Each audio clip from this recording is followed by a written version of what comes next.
Welcome to the Nerd Party. Maximum warp. Punch it. Punch it! Punch it, Bishop! Punch it. Punch that shit! Let's punch it.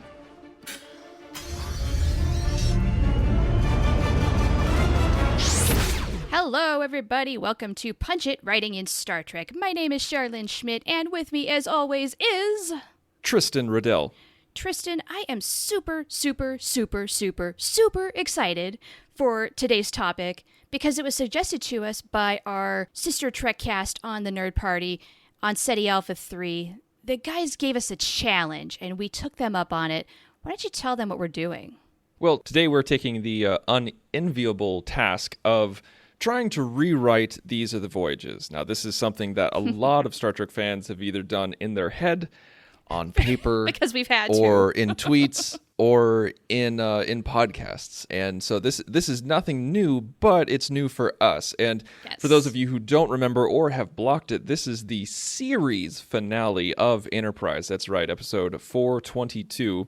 First aired May 13th, 2005. And some call it the second in the USS Pegasus arc, which is just ridiculous when you say that out loud. So here's the description on Memory Alpha. In hopes of receiving some help before making a difficult personal decision, Commander William T. Riker of the Enterprise D observes a holodeck simulation of the final mission of the original Starship Enterprise, as commanded by Jonathan Archer, in the days immediately preceding the birth of the United Federation of Planets over 2 centuries earlier. So even in the frickin' Memory Alpha description, Archer and company is a footnote compared to the focus on Riker. And I'm a huge Riker fan.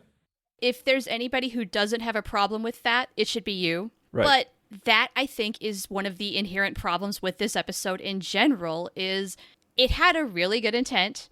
I understand what they were trying to do with this being not just the series finale of Enterprise, but a wrap-up of 18 years of this kind of iteration of Star Trek, this generation of Star Trek that had been on the air for so long, and now we were saying goodbye to it. But the execution, we're going to have some things to talk about. So SETI Alpha 3 challenged us to rewrite this episode when they did their series on Is It Really That Bad? They determined that yes it is. And I watched this episode last night. It was the second time I've ever watched this episode. I watched it, when I did my Enterprise watch, oh gosh, it was probably a few years ago now. I watched it and I understood the fans' generalized anger about it. I was irate as well. And now I came back to it and I'll just throw out my personal opinion. It did not get better. I still don't like it. Now, what do you think about this episode? If this was just a random episode in season 4 or wherever, and, we saw Riker and Troi, even though they look radically different and older because that's how time works. But we can forgive that part, right? Can we just put that out there right now? Yes, we can forgive that part, but it's still in the back of your brain because we're talking about, what is this, over 10 years, like 12 years? Yeah, it's been like 11 years since since the Pegasus came out on TNG. Okay, so there you go. And anyway, regardless of that, if this was just like a random episode, it would have been really interesting. And it would have been, if it wasn't a story about the birth of the Federation or Trip dying or the Enterprise being decommissioned, it would have been fine. Like if it was just some other adventure where Riker's looking to the holodeck to kind of work some stuff out, that would have been a very cool episode. It would have been, people would have thought it was innovative and cool and truly what Berman described it as a valentine to the fans. But the fact is that it's not just a random episode. This is important. This was a series finale, and not only a series finale to a very underrated show, but this was the end of 18 years worth of constant Star Trek production. Right. And many people described it as a slap in the face to the fans, not a valentine to the fans. And also a slap in the face to the Enterprise crew and to the actors. Yeah. Yeah, and I can completely see where that point of view is coming from. I have to personally agree with that. I really do. I don't think that this series finale does Enterprise, the show, or the crew the justice it deserves. Now, Yeah. You mentioned that had this been just some random episode, say during the 4th season, sort of like how they had their Mirror Universe arc and they were trying different things. Hey, yeah, cool. We would have maybe had the fanboy moments that are in this episode, flipped our lids seeing Riker and Troi again, like, oh my God, this is so cool. But yeah, the big complaint is this is the series finale. This is the end to an era of Star Trek, and it just doesn't come through in its execution what it intended to do at all. So I guess here's a question. As a fan of Star Trek and as a fan of Enterprise, I mean, there's so much happening in this moment. Enterprise was cut short. Yep. Canceled even. Yeah, this is the first time that it's happened since the 60s. And it was the ending of Star Trek on TV, constant Star Trek on TV for 18 years. Yep. And it was, I'll just reiterate, it was the ending of a show, an undervalued show. So there's so many things that they were trying to accomplish. They were just like, okay, well, we need to end Enterprise. Oh, but we got to end it sooner than we intended. So do we ignore that we wanted to get to the birth of the Federation and focus on a good ending to the show? Or do we focus that this is the ending of Star Trek on TV for a while?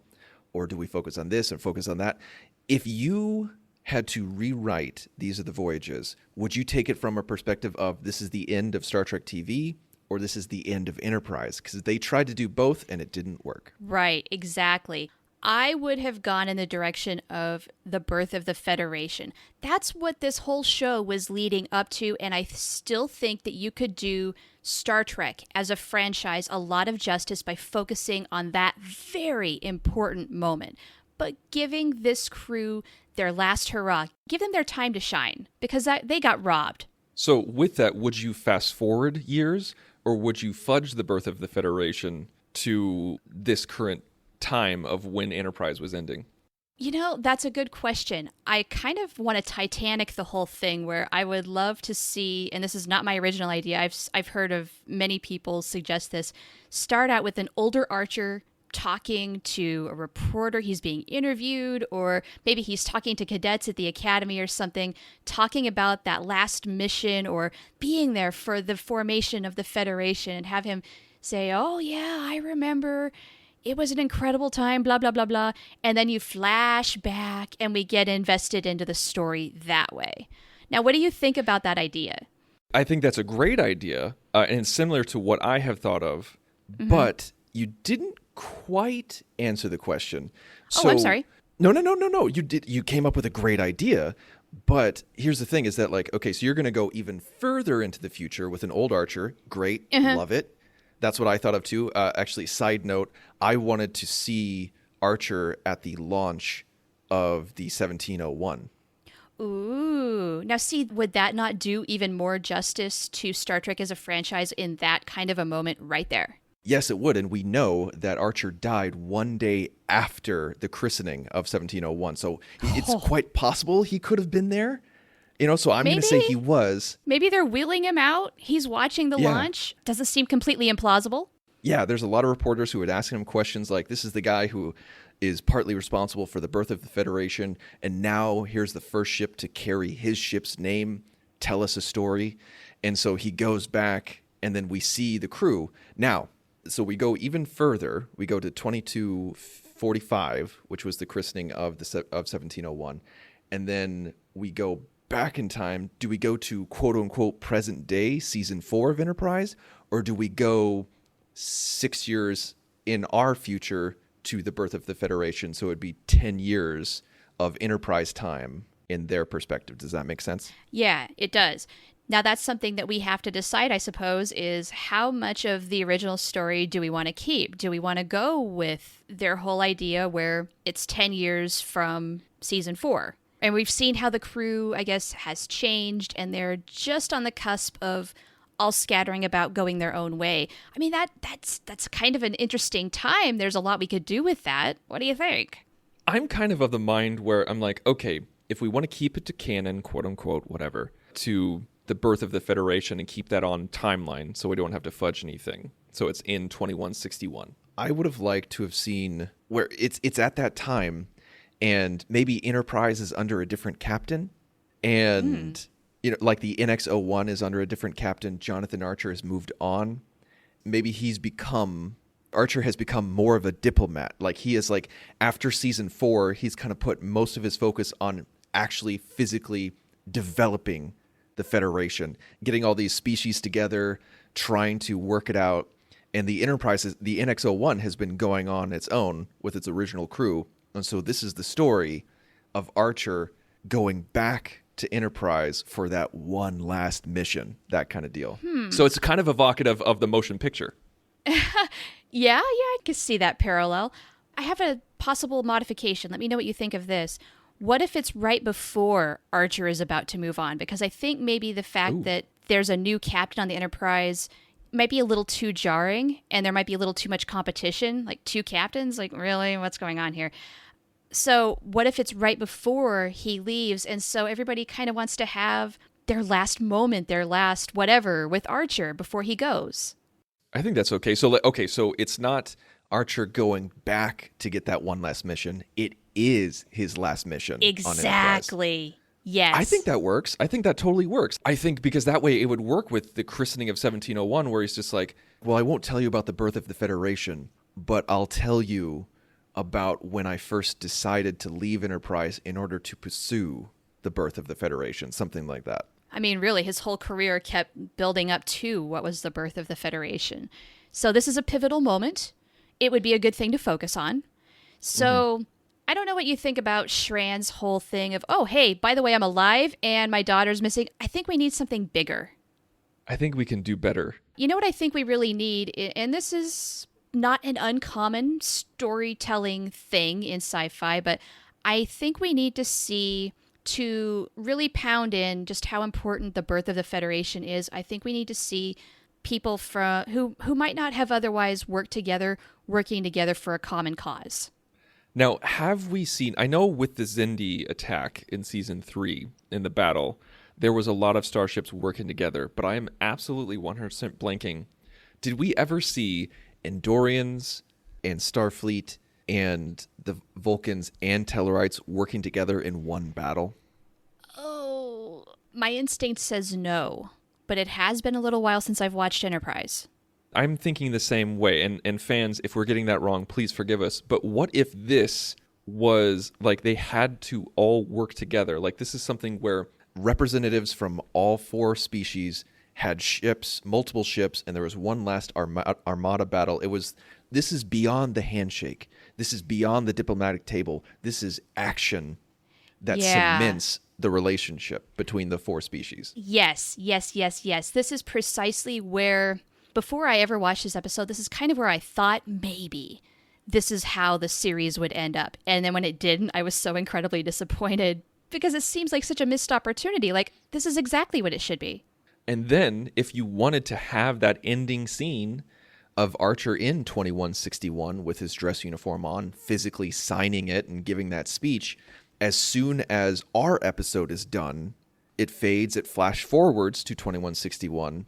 We see that, and then it goes to Jonathan Archer at the christening of the 1701, and then it ends with bookends like that. So we see the actual physical signing, but we see the battle, the unification that made the charter possible. I think that's a very necessary component because then it shows just how far everybody's come from either downright hating each other or at least having certainly shaky tension in working with one another to saying, yes, we are better off together than we are apart.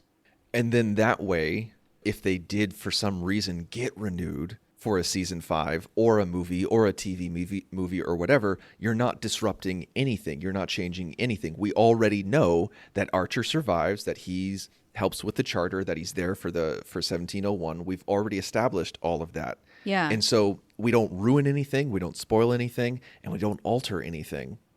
And no one has to die in order to make it dramatic. Yes. Can we retcon one thing, please? Trip does not need to die.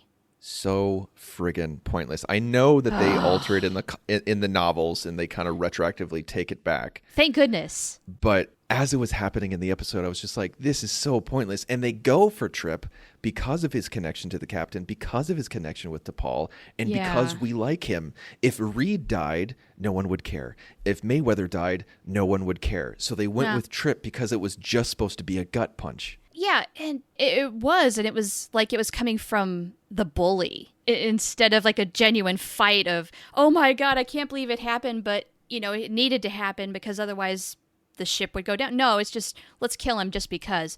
Sort of like how they destroyed the Enterprise D in Generations, in my opinion. It was weak. It was like a big explosive moment for the sake of having a big explosive moment. It's supposed to be dramatic, but the feeling is not there. Okay, that's another discussion for another time because I think I could argue that one. Okay. But with this one, it was aliens we'd never seen before. They weren't associated with any alliance. Yeah, it wasn't don't care. overall. We had no investment in these aliens. And also right before Trip died, they literally came out of nowhere where they just kind of like popped into the hallway and was like, ha! No one expects the Spanish Inquisition. It was so crazy. Where's their mustache so they can twirl it? And it was just like, how did they get on the ship? What was going on? And they've half-ass explained it. And it's no good. It's no good. Oh, it was so pointless. So Trip needs to live. Also, my headcanon, Trip and T'Pol are together. It's been complicated, but you know what? They're still there. I say they get together. I say they make it official. And then in this imaginary season 5, if it moved forward, if we got that movie, boom, they're together. Make them an official couple, committed. How difficult is that? Why can't we have that? Come on.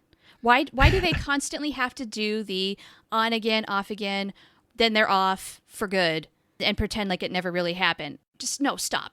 So let's get back to the story. So we've kind of worked backwards. We have the framing device, Archer in the future at 1701, going back to season 4, and that's where we see all the races coming together, really solidifying the birth of the Federation, not just a handshake, but actual caring in action. So we see all 4 races together.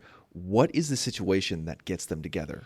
One idea I have is if we want to have Shran show up, what if he saves Archer's life? Because Archer, he gets to be the hero a lot. What if it's a little bit in reverse? Is that too disjointed? Does he have to be the hero? It feels a little disjointed. What if a Tellarite saves Shran's life? Ooh, okay. I think that's the kind of thing because, for obvious reasons, Shran has a lot of issues with the Tellarites, and we see them kind of bearing those feelings and bearing the hatch and everything like that towards the end of the show. Yeah. But this would really solidify it. But I don't think it needs to be Shran's in trouble. Shran has a kid. I don't think we need to do any of that garbage. No, that's fine. I don't even think it needs to be a Shran-focused episode. I think Shran can be there, obviously, and he should be there. Like he's one of a few main players. I'm not quite sure on the timeline of this, but what if this is the beginning of the Romulan War? Oh, they were heading in that direction. Right? That's kind of what the next season was allegedly, at least possibly going to be. What if they're working together to stop the Romulans?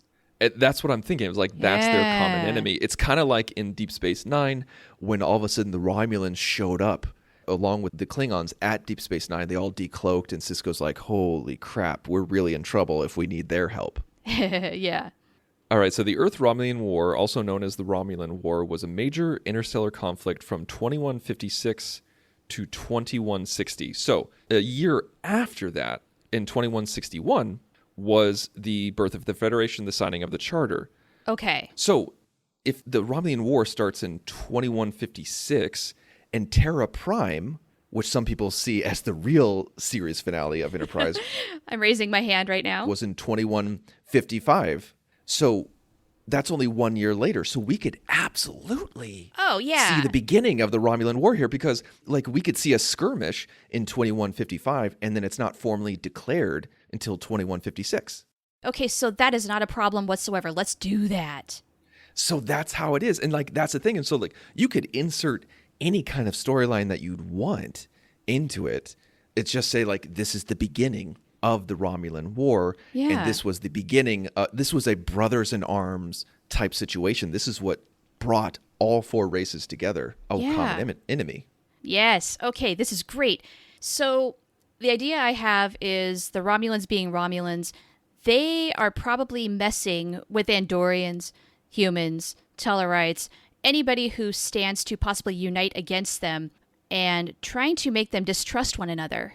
So maybe we've got a little bit of a mystery going on where maybe it looks like Shran did something, but Shran didn't do something. We kind of dealt with that pretty hard in season 4. With, you're right.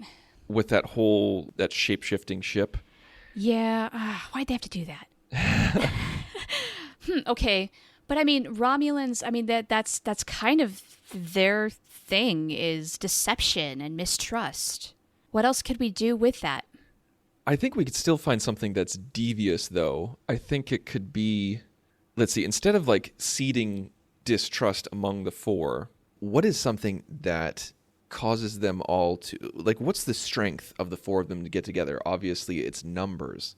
But how would, as the Romulan Star Empire, how would you combat those numbers? Would you annex certain worlds in order to get more resources to build up the Romulan Star Empire? Would you fortify your borders? Would you encroach on other people's borders? Like, what would be enough of a threat for the 4 of them to get together? I wonder if the Romulans kind of foresee these races getting together. Maybe they see the birth of the Federation on the horizon and feel threatened by that and feel like they'd better divide and conquer before the Federation even gets a chance to do it so that they remain, bigger and better. What about this? We have 4 Romulans, and all of them were physically, genetically, or makeup, whatever, altered to look like a Tellarite, look like a human, look like an Andorian, look like a Vulcan.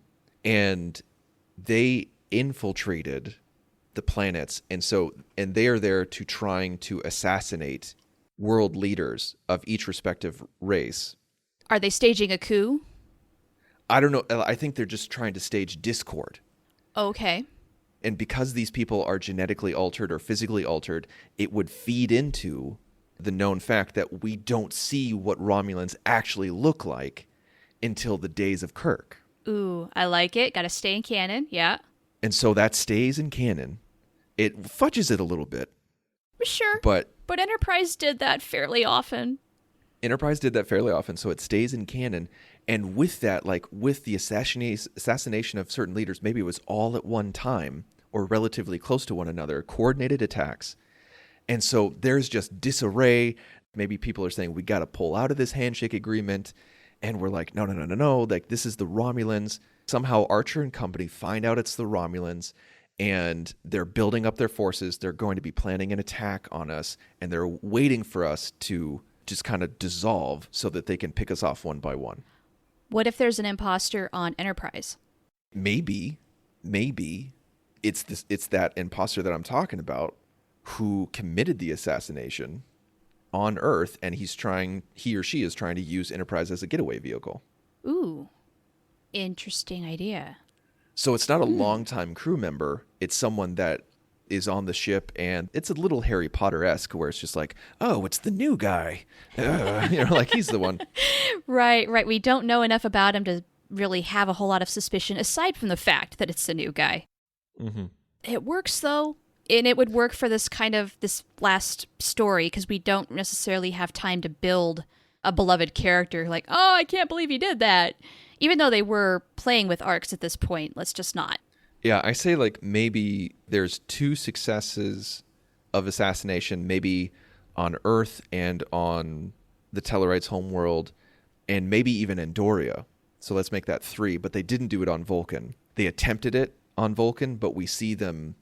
That's how the story goes. It's just like we see all the assassinations take place, and then we're on Vulcan, and we get to see some of the same people that we saw in Awakening and Kirshara and everything like that. Uh-huh. And the assassination doesn't work. It's a failed attempt on Vulcan.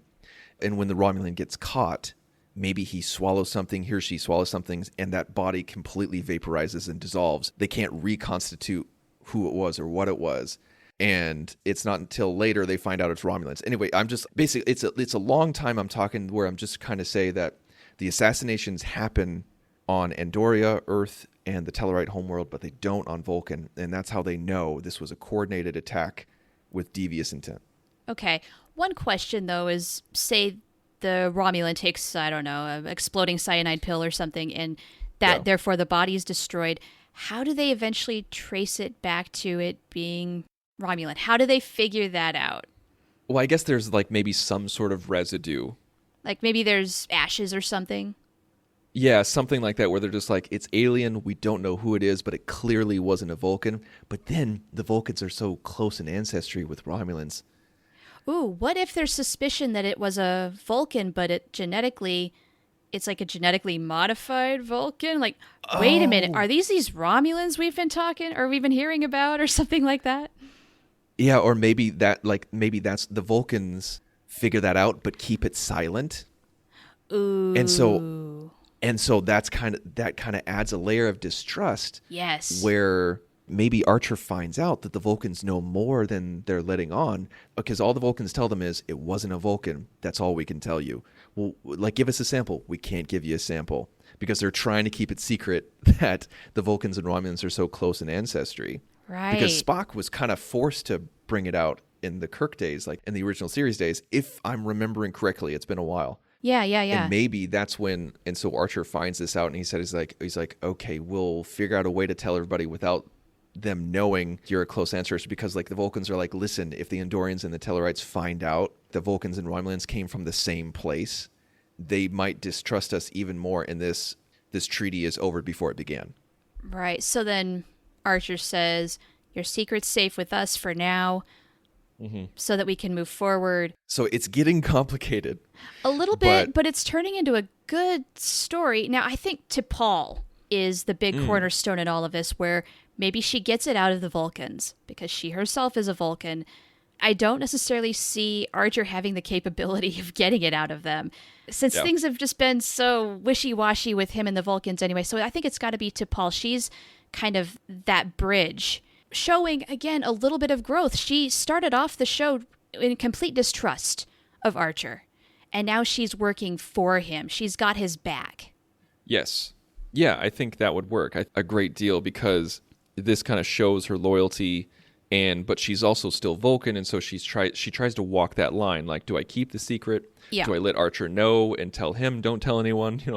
She's got to appeal to her fellow Vulcans to make things move. Right. But she does it.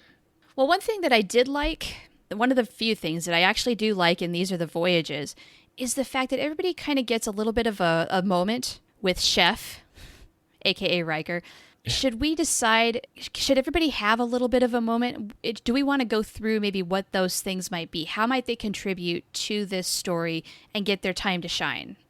Well, I think if we were writing this out, I feel like those things could just kind of come about naturally. I think that's something that everybody gets their moment, just like everybody did just like in All Good Things and Endgame. And yeah, everybody needs to. And everybody gets their moment, but it doesn't have to be a thing. It doesn't have to be so structured and obvious that everyone gets their moment through the lens of Riker. I think it really just... I see them doing their jobs, doing their part to make things happen on Enterprise, to move the story. Yeah, that's what I see too. So Hoshi's going to do a language thing. Travis is going to navigate the ship. Phlox is going to do a medicine thing. No. I honestly, really, we're just kind of filling in little gaps here and there, but this is the base of the story. This is it. Just as a recap, we have old Archer at the launch of 1701. As a framing device, he goes back in time to season 4 after Terra Prime, and it's the rumblings of the Romulan War, where there's a massive assassination plot, and it does the opposite of what the Romulans expected it to do. They thought it was going to break everybody apart and that people were going to go into disarray, but it actually brought all 4 races closer together. They became a brothers in arms with a common enemy, and there's a little bit of a side plot with the Vulcans realizing that it's the Romulans, but not wanting to tell the Starfleet and company on how they know that it's the Romulans and why they're so closely related to the Vulcans. And so they figure out and so T'Pol figures out a way to let Archer know that it's the Romulans without betraying her people and their secret. And so the coordinated attack from the Romulans gets met with an armada from all 4 races. They defeat the Romulans in this battle, but they recognize that this was the beginning of a war. Then they all shake hands, they all have dinner, whatever, they all hug it out. And then we flash forward a little bit to 2161. Archer signs the charter. We get some voiceover. And then, boom, we're back to 1701. And maybe we see T'Pol standing right next to him when the camera widens out a little bit and then end credits. That would be adorable. That gives me flashbacks to Twilight. Yes, exactly. It would be like Twilight. I dig it. I think that serves a lot of the points on Enterprise, the missed opportunities that they had on that show that we were just dying for, like the birth of the Federation, like the Romulan War. It hits on those points. We can't go into extreme detail, but we're going to get there. And then that leaves potential for things in the future. More novels. If they did get renewed for a season 5, we know where they're going. Good stuff. It all works out. Yeah. It wasn't that hard. It really was. Now, hindsight is always 2020. Of course. We've had a lot of years to think about it. Yes. And I mean, of course, it's cool to see Riker and Troi, and these are the Voyages. I get why they were trying to do that with the fan service and everything, but it didn't work out. The whole thing, like with the Pegasus story, looking for inspiration, I still don't know what Riker was really looking for, talking with Archer and company in that situation. So I just really don't think that their intentions came through at all, which is sad. And also, when did Riker have all this time to play in the holodeck while the Pegasus was going on? That too. Yeah, he suddenly has a lot of free time, and he and Troi are talking often, a lot. All right. Well, I think that's good. I think that's our story. Yeah. Hopefully you guys like it. If you have any comments, questions, additions. Yes, addendums. Or anything like that, even criticisms, let us know by going to thenerdparty.com/contact, select punch it from the drop-down menu, fill out the form. It'll send us an email. You can also find us on social, everywhere on social. On Facebook, Twitter, Instagram, you can find those handles by going to thenerdparty.com. You can find me personally on Twitter at @TheInsaneRobin. And you can find me at Oh the Profanity. Now, we have no idea what we're going to do next week, but we know at least we're going to punch it. Ready for warp, sir. Let's punch it.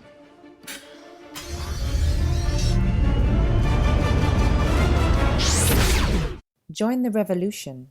Join the Nerd Party.